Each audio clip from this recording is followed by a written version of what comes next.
সবসময় শুনে আসতাম মিষ্টি কুমড়া শুধু চিংড়ি মাছ দিয়ে ভাজি খায়, কিন্তু মিষ্টি কুমড়া যে গরুর মাংস দিয়ে রান্না করে খায় এটা আমি কখনোই জানতাম না। শ্বশুর বাড়িতে এসে দেখলাম শ্বশুর বাড়ির মানুষ মাঝে মধ্যে মিষ্টি কুমড়া গরুর মাংস দিয়ে রান্না করে। প্রথমে প্রথমে আমার ভালো লাগতো না, কিন্তু এখন খেতে খেতে প্রায় অনেক স্বাদ লাগে। স্বাদ করে রান্না করতে পারলে এটা আসলে অনেক মজা লাগে। তা আমি আজকে আপনাদের সাথে শেয়ার করব মিষ্টি কুমড়া গরুর মাংস দিয়ে কিভাবে রান্না করে মিষ্টি কুমড়ার রেসিপি। সবাই আমার পুরো ভিডিওটি দেখবেন, আর আমার ভিডিওটি যদি ভালো লাগে একটা লাইক করবেন। আর আপনি যদি মিষ্টি কুমড়া গরুর মাংস দিয়ে পছন্দ করেন তাহলে কমেন্টে অবশ্যই বলে যাবেন, এবং আমার চ্যানেলটি সাবস্ক্রাইব করতে ভুলবেন না। প্রথমে মিষ্টি কুমড়াগুলো আমি এরকম বড় বড় কুটকুট করে কেটে নিলাম। একটু বড় করে কাটতে হবে। যদি আপনি ছোট ছোট করে কাটেন তাহলে রান্না করলে এটা একবার শেষে গলে যাবে, তাই একটু বড় করে কাটলে এটা সুন্দর থাকে। তো একটু বড় বড় করে কেটে আমি ধুয়ে দিলাম। ধুয়ে নেওয়ার পরে এই যে কড়াই চুলার মধ্যে বসালাম, একটু তেল দিয়ে দিলাম পরিমাণ মতো। তার মধ্যে আমি পেঁয়াজ আর কাঁচামরিচ এগুলি একটু ভেজে নিব। গরুর মাংসটা আগে রান্না করে নিতে হবে, তারপরে মিষ্টি কুমড়োটা রান্না করতে হবে।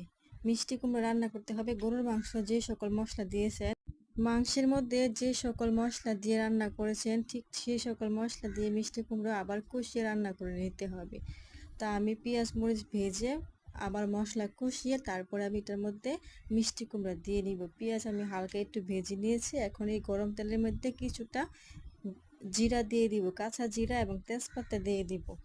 মিষ্টি কুমড়াটা রান্না করতে গেলে অবশ্যই মাথায় রাখতে হবে গরুর মাংসটা আগে রান্না করে নিতে হবে, তারপরে মিষ্টি কুমড়া রান্না করে এটার সাথে অ্যাড করে নিতে হবে। তো আমি আস্তে আস্তে পেঁয়াজগুলো নেড়ে চেড়ে একটু ভাজা ভাজা করে নিব।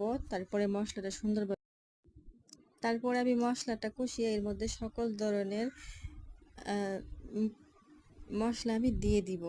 সকল ধরনের মশলা দিয়ে আমি সুন্দর করে আবার কষিয়ে দিব। কষিয়ে নেওয়ার পরে যখন মশলাটা ভালোভাবে কষিয়ে নেওয়া হয়ে যাবে তখন মিষ্টি কুমড়াগুলো ঢেলে দেওয়া হবে। তো অবশ্যই আপনারা বাসায় ট্রাই করে দেখতে পারেন মিষ্টি কুমড়া গরুর মাংস দিয়ে কেমন লাগে। আশা করি খুবই ভালো লাগবে। তরকারিটা দেখতে যেমন সুন্দর, খেতেও কিন্তু অনেক সুস্বাদু। এই যে কেটে রাখা মিষ্টি কুমড়াগুলো আমি এই যে কষানো মশলার মধ্যে দিয়ে দিলাম। দেখেন মশলাগুলোর মধ্যে দেওয়ার পরে হালকাভাবে একটু নেড়ে ছেড়ে নিতে হবে। দেখেন মিষ্টি কুমড়াগুলো আমি ঠিক যেই সাইজের করে কেটেছি আপনারাও ঠিক এই সাইজের করে কেটে নিতে পারেন। এর থেকে যদি ছোট করেন তাহলে মিষ্টি কুমড়াটা গলে যাবে।